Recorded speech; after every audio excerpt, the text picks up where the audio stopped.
Hi, thanks for being with me today, friends.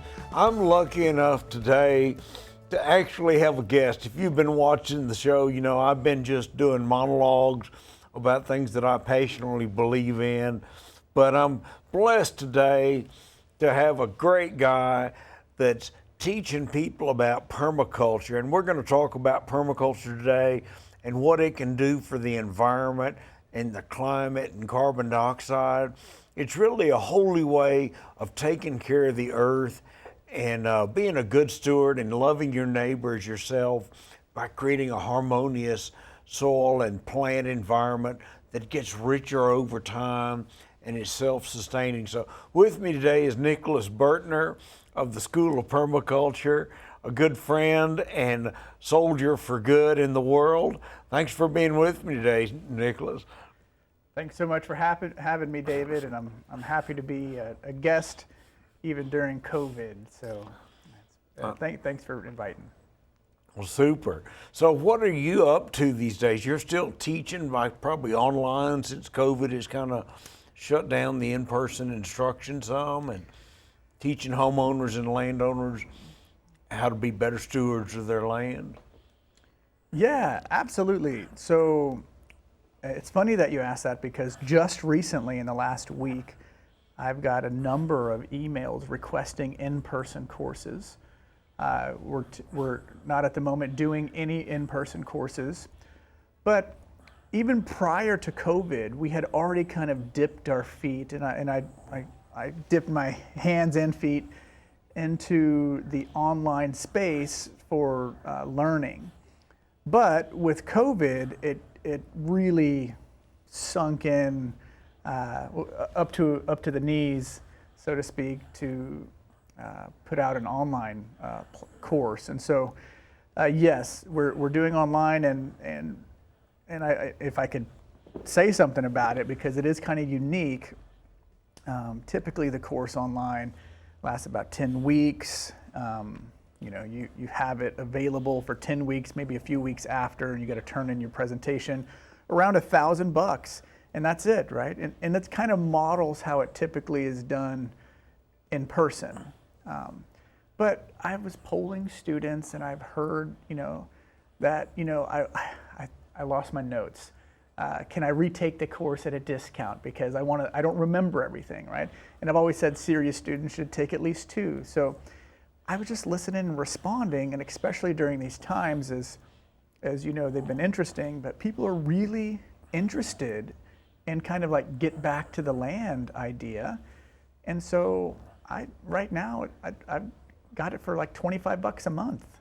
And so if you want the content, you want to really learn permaculture, not only is the same course that I teach to my certification students, it's the exact same course, but it's very detail oriented. It's not only generalization, lots of disciplines are taught, which I'm sure we'll talk about here.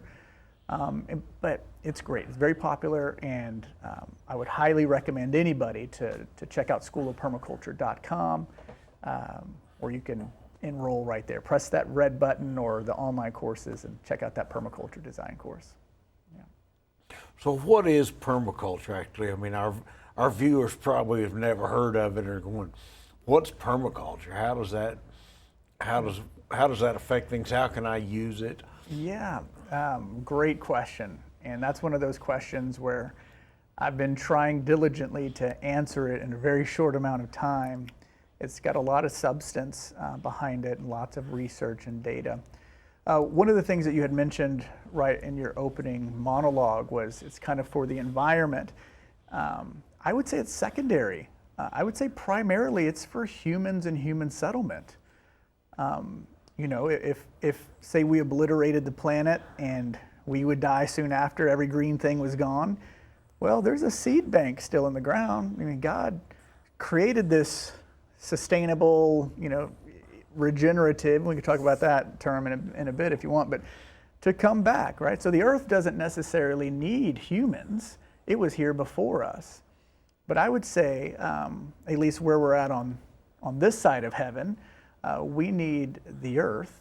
And so primarily it's about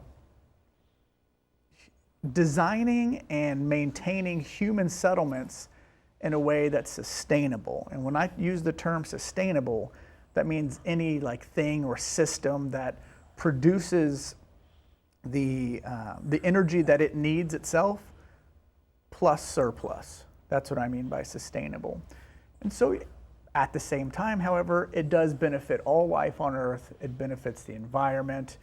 The methodologies can be as small as a backyard patio to a suburban site to a 5-acre hobby farm to 100 acres to entire countries or parts of countries have gone with these concepts and ideas to revitalize the soil. And I'd say that's a bedrock of permaculture. It's, building and maintaining soil fertility. There's a lot to say there, but to sum almost a lot here up in the last little tidbit of how I'm trying to explain permaculture is, it's a design system that works with nature, so that will help you provide all your living needs. And look, our ancestors have done this for a long time. We didn't even know what a grocery store was until the 1930s. Just didn't exist. How do you think we got our food prior to World War I? And the only difference is we now have we've had time to sit down and think it through and have design on it. So you're not this overworked curmudgeon working on a piece of land or your patio. We design it in such a way and use appropriate technology where applicable for less work and abundance. Well, abundance is wonderful, and it's something we need to seek in our world, that people live a comfortable life in a sustainable way, in an environmentally sustainable way. And that's what the Get Real Alliance really talks about a lot is, changing agricultural systems, changing the way we deal with the soil, and growing cover crops, keeping life on the land all the time, as well as remineralizing and revitalizing the essential parts of the soil matrix, which are the nutrients that feed soil life and plants. And so, permaculture is doing a lot about that, recycling nutrients and absolutely mulching and composting and growing crops for green mulch. Well, for example, I like wheat, right? We all like the taste of bread, right? If you read some of Michael Pollan's work, who wrote The Omnivore's Dilemma, he goes into quite a bit of detail of how when humans figured out how to make flour from einkorn that was in the hills of Turkey, that through the baking process it released other nutrients. So there's there's some life in bread, right? But on a small population scale, there's somewhat that it makes sense. But what was it? 1.6 billion people were here in 1900, something like that. Correct me if I'm wrong. And there's nearly 7 billion people right now. In 100 years, that's massive. So we've got this huge population on the earth that is just extracting these resources from the earth. And most people don't think about it, but plants themselves are miners. They're mining, cobalt, nitrogen, phosphorus, magnesium, manganese, zinc, all this from the soil, and then we're selling it off, and then it never goes back to the soil. So the soil is always running in a deficit, right? That's not how nature works. So we want to mimic nature, right? Nature has a cyclical cycle of putting organic matter back in the soil. So our current Band-Aid is to spray all the chemicals, the fertilizers, the pesticides, the herbicides, the fungicides. And it's this chemical cocktail, which is helping make us sick, but it's like putting you on an IV, David. That's what we're doing to the plants and to us. It's like, you'd be alive, you can live off an IV, but are you healthy? No. Were you supposed to take nutrients through your vein? No. God gave us a mouth, to cause hydrolysis, and then we eat, right? Well, plants have their way to eat with the root system of their soil, right? It makes those The soil is the plant's stomach. I love it. Yeah. Well, exactly that, right? So the soil's got all this microbial life that's making these associations with the plant roots. And we're just obliterating that when we use the plow, and then we spray it with stuff. And the way we're keeping the plant alive, the reason the Midwest doesn't look like a desert is because of cheap fossil fuels that synthetically, through chemistry, dissolve rocks and other chemicals to make these sprays. And when that happens, we're in this false reality. I kind of like how it's called the Get Real Alliance. We're in this false reality that we think there's an abundance of healthy food, which is just not the case. Yeah, well, I'm totally about getting real. And if you get real about life on the land, you have to go back and be humble and say 96% of the mass of life on the land is in the soil, hidden from view, doing vital work to feed the plants and make nutrients available and produce complex carbon compounds like humus that are so vital to healthy soil life. Yeah, I mean, honestly, you're talking about a subject I dearly love, right? So I guess I'm a permaculture nerd, right? We can geek out on it. But I would say, to make this really simple, say for somebody who has never heard of this or just doesn't really kind of just learning about the concept, and especially a Christian audience, right? So God doesn't make mistakes. I don't think I would imagine you think God makes mistakes. No. And But so I do think he lets evil exist. Well, I mean, we And can read evil's about at the work, Jews. Sure. degrading things and people and disease and affliction and Because of the fall. Yeah. We live in a fallen world where evil exists. exists in a very big way as a dominant force. Now, just I don't want to backtrack, but I said I said something about the Jews. I did not say because of the Jews there's evil in the world. That's not what I meant. What I meant was, look at the story of the Old Testament, right? You can see all what has been done through history in the Old Testament, and how God has allowed some of that to happen, but didn't cause it, right? And so it's like, they're over there worshiping these child sacrificing gods and all this stuff. The kings of Israel are choosing to do it as well. And, God says, well, look, I love you. You're still my chosen people, but hands off. Babylon's going to come get you. Rome's going to come get you. The Assyrians, right? So, just to make it clear, Jews were not the reason there's evil in the world. No, they were God's messengers to the world and have shared the gospel and served as the network for the early church, sprang out of Judaism and synagogues and God believers. And Jesus was a Jew. Come on, right? The first disciples basically were, everything that was Jewish, they were doing. And just like us, they were doing it probably better than us, and do it poorly, right? I would say the vast majority of even people who claim to be Christian, at least in my experience, probably haven't prayed in a while, haven't just talked about Jesus amongst their friends, you know what I mean? But he's so good, isn't he? Jesus is so good. Yeah. Well, and God's rules solve all problems. I preach on the show a good bit about loving your neighbor as yourself. Yeah. And if you make that your mantra, that also includes taking care of the environment so it's there for future generations, which are also your neighbor. Your neighbor includes both your enemies and your friends, your children and future generations, and it's really overarching. And sadly, the church has gotten away from really preaching the true gospel of loving your neighbor as yourself, like the early church did, where they engaged in massive acts of charity.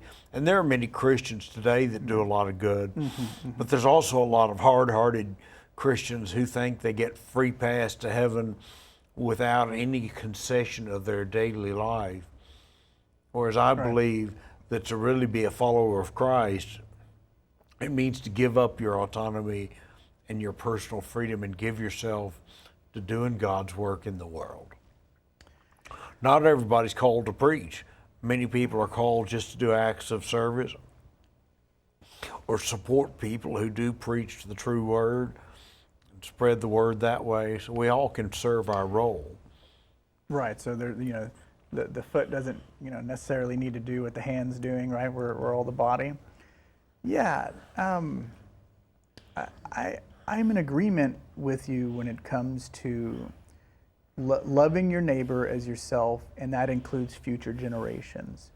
And I can expound on that by when we talked about einkorn, wheat.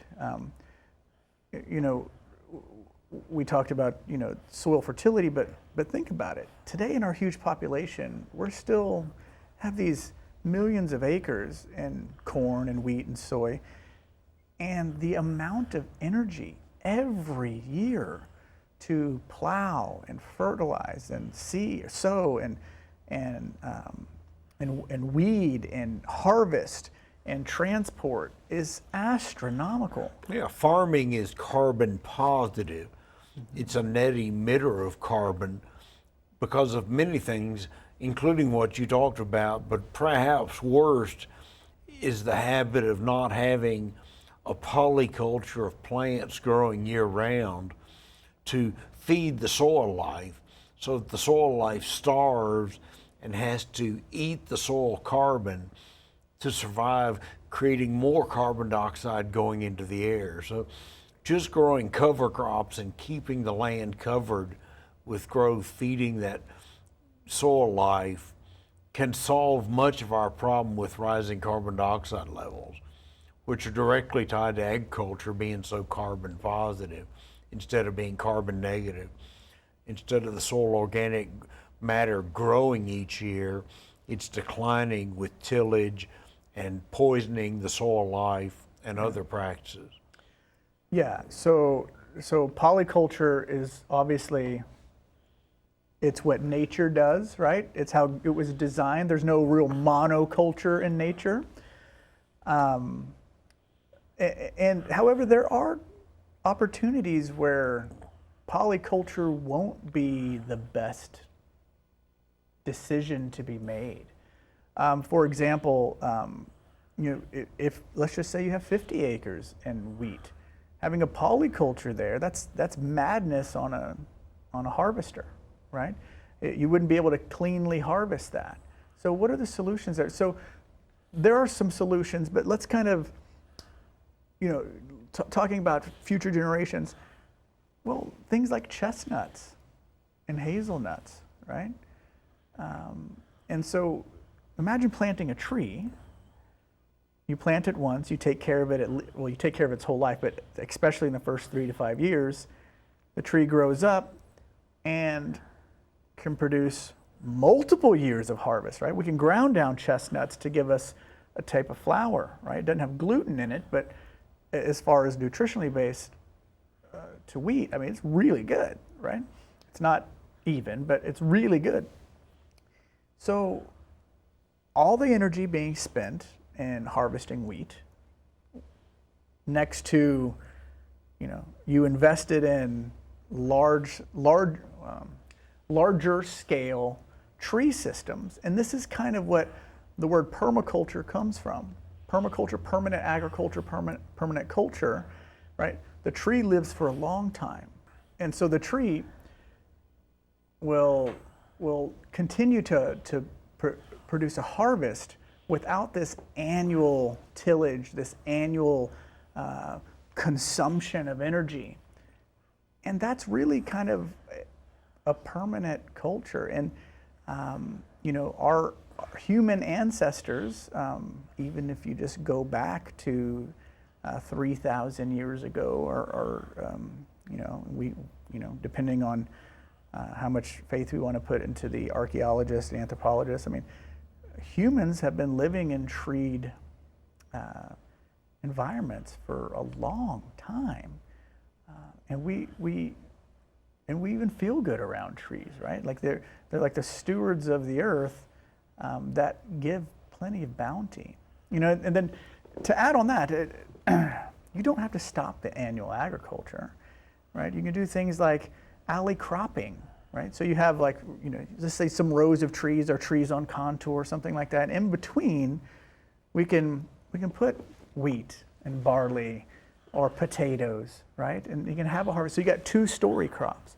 Or, say you were doing acorns and we can make a flour out of acorns. Well, then you can run pigs through that, right? And fatten pigs up off of acorns. And, the Spaniards have been doing that for a long time and making like the highest quality pork, when, pigs naturally came from the forest area. So there's all this opportunity to really capitalize on when it comes into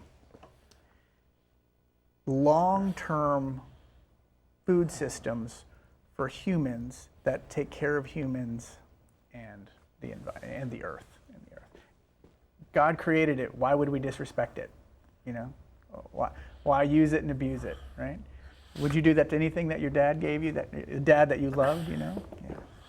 Well, we need to be more respectful of the earth. And, one thing the Get Real Alliance wants to do is a lot of proof of concept research and publish papers and do documentaries about sensible agricultural practices. And we're hoping to grow to a very large size with many followers and subscribers so that we can really get the word out that nature can solve problems in the world. Problems of low quality food and problems of rising carbon dioxide levels can all be solved if we make the earth healthier and restore it to real fertility and dynamic soil life and create a healthy environment instead of an unhealthy one, and feed that soil life so that it just pulls carbon out of the air and turns it into stable compounds. And I think permaculture and the study of sustainable systems is going to be part of that solution. And I regret in my decades of agriculture that I didn't move in a different direction on some things. I did do sustainable, holistic grazing and raised grass-fed beef that never ate any corn, yet graded choice and was delicious. Yeah. And I'm a big proponent of animal agriculture as a vital part of a system. And I think the calls to do away with animal agriculture from some climate activists are badly misguided, because without grazing, grass dies out. It needs to be part of that symbiosis that God designed, where the ruminant grazing animals eat the grass down so that it can regrow and help be healthy, whereas if it's left alone, it shades itself out and actually dies out. So in the dry lands, it oxidizes, right? Or what Savory would classify as brittle and non-brittle.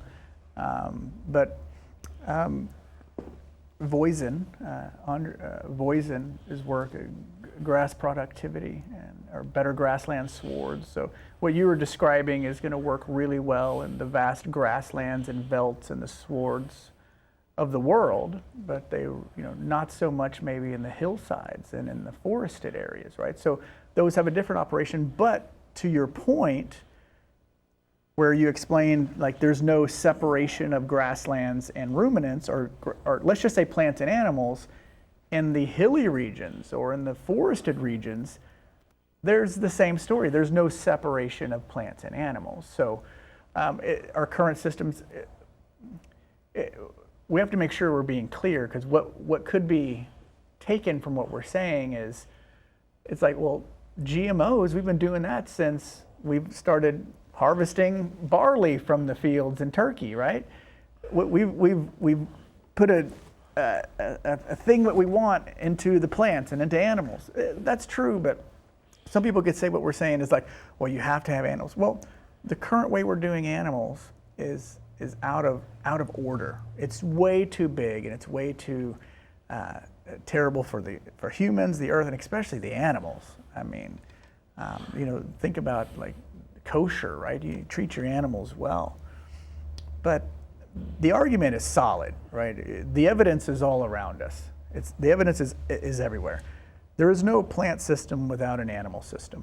Now, how that needs to be managed, We can do our best to look at history. We can do our best to look at where there's still natural pockets in the world, and see how those animals interact with the environment and how they create a cyclical system of generation and life and death, decay, to regeneration and generation, life, death, and decay. It's like this, that's a sustainable cycle, right? I mean, there's a good argument to be made that if we want to continue on the earth, at the populations that we have, there's no other option, right? There's no other option. Or we make the earth so sick where there's a mass die-off of humans to balance the equation. Well, and we're seeing that in our society with the twin epidemics of obesity and diabetes, coming from a very unhealthy food supply where sugars are replacing vital mineral-rich soil nutrients, and the plants and foods we eat have gone dramatically down in nutrients. They've been bred to pull less out of the soil because the soil is depleted. So we've got a very sick food system that really needs to change dramatically for us to have a future. Because I really believe that if we don't repent, and repentance means to say you've been doing things wrong and you need to change your path. Yeah. And I think we need to repent on many levels: spiritual, social, governmental, how we manage the soil, how we reward people that produce our food. Change is needed, big change is needed. We're at a crisis point in the world with hate and anger on the rise, and people being very irrational and destructive. But we're really pushing through the time. This has been a fantastic session, and I hope you'll go to School of Permaculture. I hope you'll go to the GetRealAlliance.org. Join us and share. We need your support to make a difference in the world. We're doing positive things. If you like what you've seen, Nicholas is going to publish some material on our blog, and you can go to that, and you can go to his website and learn a lot. I would encourage you, if you're interested in growing better quality food for yourself, you can do permaculture in a tiny area. You can do it on your patio or in your backyard. It can be done on square feet or square miles. So let's get real about life and make a real difference. Take care, and may God bless you, and let's make the world a better place to sustain us.